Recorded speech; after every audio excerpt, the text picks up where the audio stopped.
and welcome to another episode of Leading You. I am so happy to have you with me here today. I really hope that you enjoyed last week's episode with Fleur Marks. It was such an incredible conversation with Fleur, sharing her Overachievers Reset. And this podcast is a really good follow on from that. And it's something that not many of us think about if we're honest about it. So let me start by asking you a question. And I would love for you to sit with it before you answer. Don't rush it. Don't try and get practical. Just really sit with it and feel it in your body. What do you want when nobody needs anything from you? Not what you need to do, not what you should be doing next, not what you think your next move should be, not what your career needs, your family, or your business. What do you want when there's no obligation attached to it? When no one is waiting on your answer, when it's just you. I've asked this question to a lot of women over the years. They're really capable, they're super experienced, and they're women who can answer just about any question that you put in front of them without missing a beat. And when I ask that one, the room can go really quiet. Not because they're not smart enough to answer it. I mean, that goes without saying, but because they have not been asked that question in such a long time that they're not sure they know the answer anymore. And that silence is what this episode is about. Why desires get buried, why the question feels uncomfortable, and sometimes even indulgent. Like, what do I want? And how do you find your way back to yourself without needing to blow up your life to do it? So a little while ago, I was sitting with a client and she is brilliant. Decades of leadership experience, runs a significant team, makes high stakes decisions every single day. And she came to me because she felt stuck, foggy, like she was going through the motions and she really couldn't name why. She couldn't pinpoint it, couldn't put her finger on it. And we're about 40 minutes into our session and she'd answered everything I'd put to her clearly and thoughtfully. And then I asked her what she actually wanted. Not from the next role, not from her career, just what she wanted. And she looked at me. And then she looked past me, when someone's thinking. And there was this really long pause and she said, I honestly don't know. I don't think I have thought about that in years. This woman who knew exactly what her team needed from her, what her organization needed, what her clients needed, what her family needed, what her friends needed, what stakeholders needed. She had no idea what she needed for her, what would make her happy. And here's why that happens. High-performing women have spent decades being rewarded for one very specific skill, and that is knowing what to do next, is being that safe pair of hands, the one that everyone goes to for the answer. And what the situation requires, or what the right move is, that is the muscle that gets them to where they are. And that is a completely different muscle to knowing what they want. Knowing what to do is responsive. It's almost reactive. It looks outward and you can read the room, you can see the dynamics, you know what to do before anyone even asks you. But knowing what you want is internal. It asks you to look inward.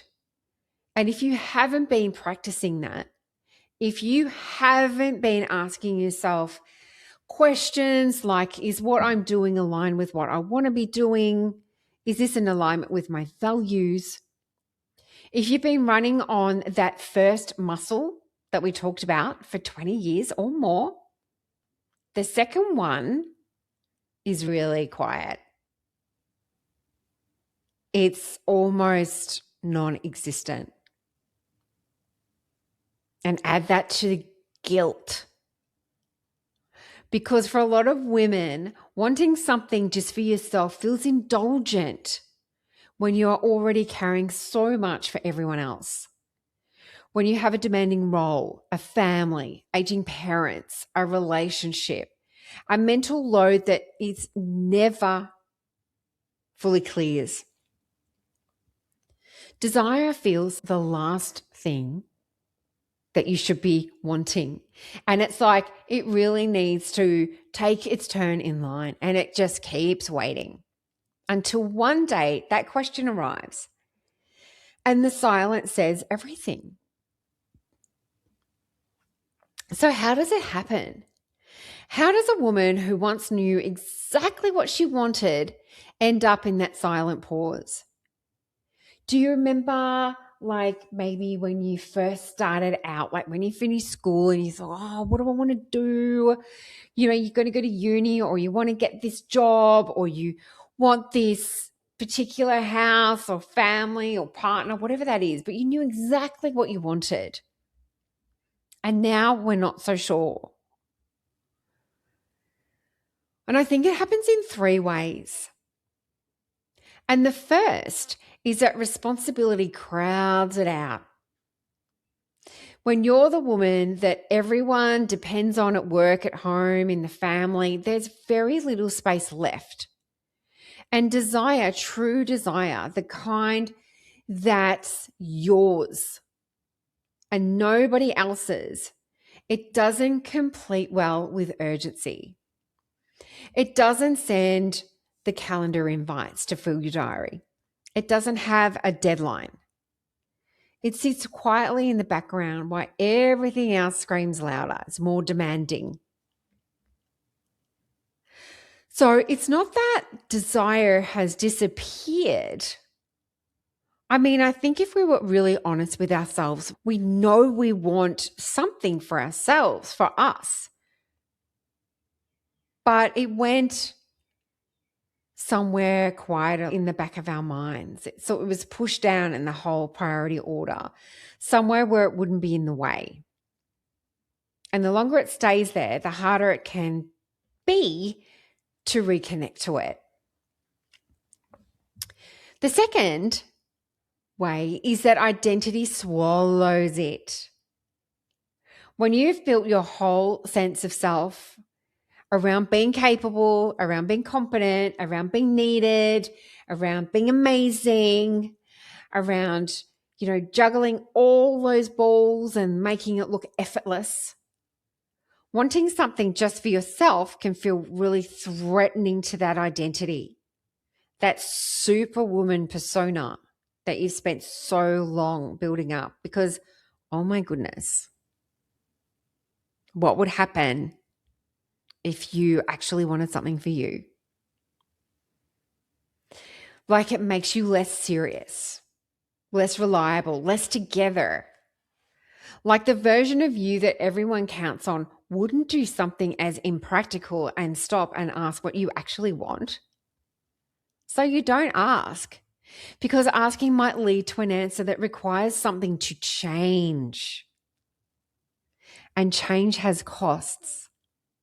And the woman who holds everything together, who makes everything look effortless, who can handle it all, can't afford to let things slip or shift. Except she can.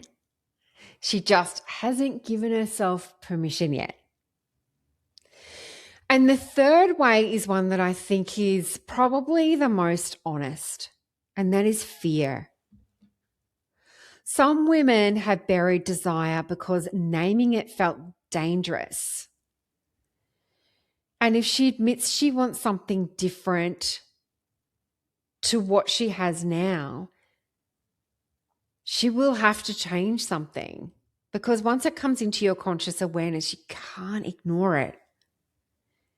And change means risking potentially what has been built, strategies that are in place, status, security, other people's approval, the carefully managed version of your life that works even when it doesn't fully fit. So it can be safer not to ask that question. It can be safer not to know. It can be easier that way. Because if you don't name what you want, you can't be disappointed when you don't get it. You can't be judged for wanting something different. And you can't be held accountable to a desire you've never voiced. Silence protects you until it starts to cost you more than it saves. So the cost is something I want to be clear about, because the cost of not asking what you want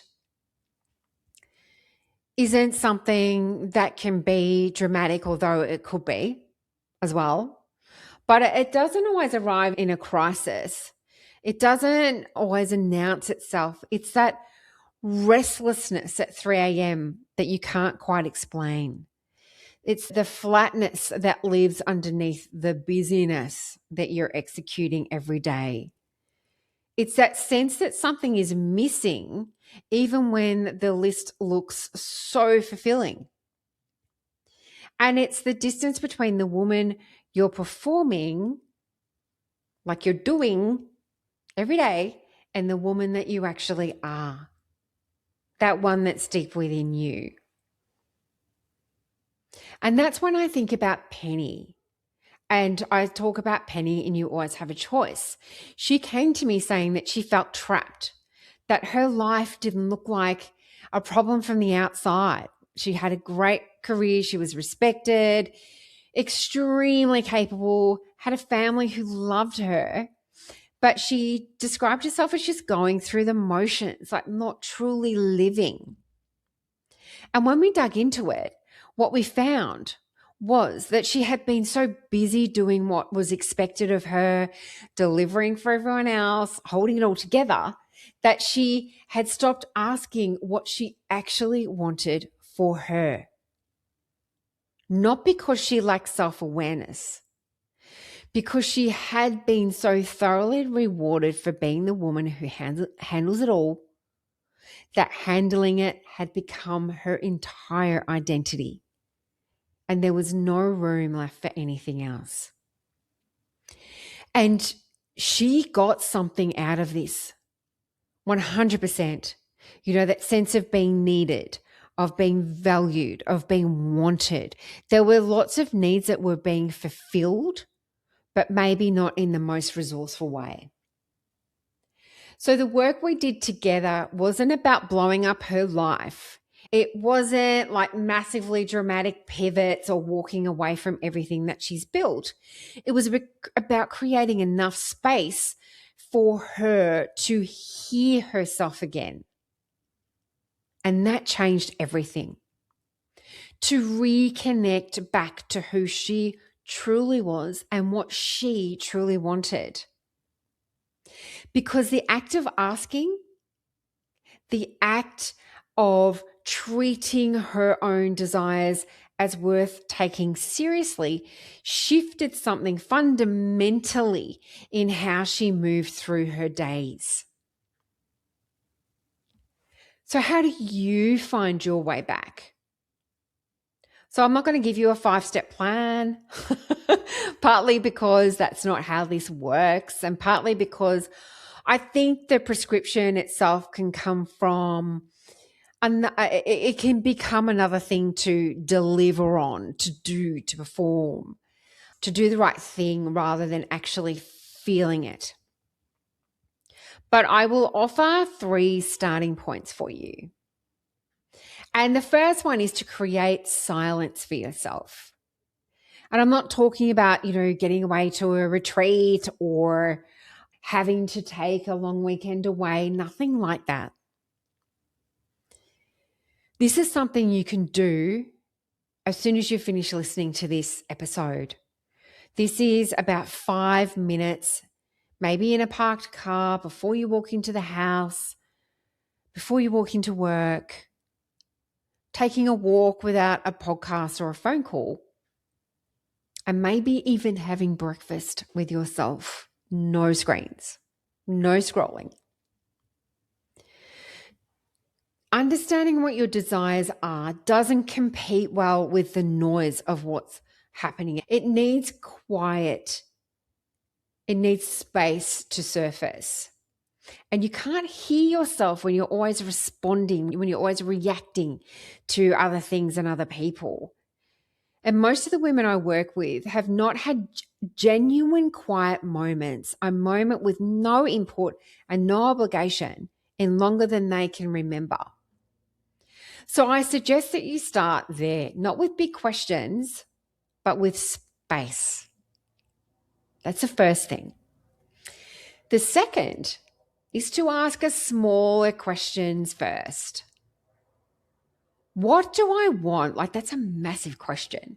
And it can freeze people, especially people who've been rewarded for having the answers at the click of a finger. And often when we don't know the answer, we can feel like a bit of a failure. We can feel a bit of shame for not knowing what we want. I mean, God, what's wrong with us? And nothing is the answer to that. So I suggest that you start smaller. What did I enjoy this week? Not what went well, but what did I actually enjoy? What did I dread? And is any of that actually optional? That dreading of doing things. Are you doing things out of a misguided sense of obligation? Or do you really actually have to do it? What would I do this afternoon if nothing was required of me? What would you do? Where would you go? And what have I stopped doing that used to fill me up? What are those things that really light you up, that you love doing? Small questions create, cracks in that silence. And through the cracks, bigger bigger answers start to come. And the third thing is to learn to separate what you want from the shoulds. Because here's what I've seen happen. A woman finally gives herself permission to ask what she wants, an answer comes, and then immediately, almost before she can sit with that response, the editing begins. Is that realistic? Is it responsible? What would people think? Is that really me? Or is that just escapism? The should voice is very fast. It has a lot of practice. So when the answer comes, before you evaluate it, just notice it. Is this what I want? Or is this what I've been taught to want? Is this my desire deep within me? Is this actually what I want? Or a role that I've been performing for so long it feels like a desire, like it's what you want. The difference matters because you can build a whole next chapter on should and wonder why it feels empty. So I want to come back to where we started. What do you want when nobody needs anything from you? You don't need to answer that today. You don't need to have it figured out by the end of this episode. The fact that the question stopped you or has made you feel a little bit uncomfortable or has really got you thinking, that is information. The silence to the question is not the problem. It's the beginning of something really honest for you. And what I want for you is not a life overhaul, unless that is absolutely what you want, of course. But it's often just the small, serious act of taking the question seriously, or of deciding that what you want is worth asking about, worth making space for, worth treating as important. Because here's what I know. You always have a choice. Not always over your circumstances, but always are over whether you keep asking the question. And the women who ask it, even quietly, even imperfectly, even without having the full answer yet, are the ones who will eventually find their way back to themselves. So give yourself that. Ask the question and then actually listen for the answer. What is the one thing you want that has nothing to do with what anyone else needs from you?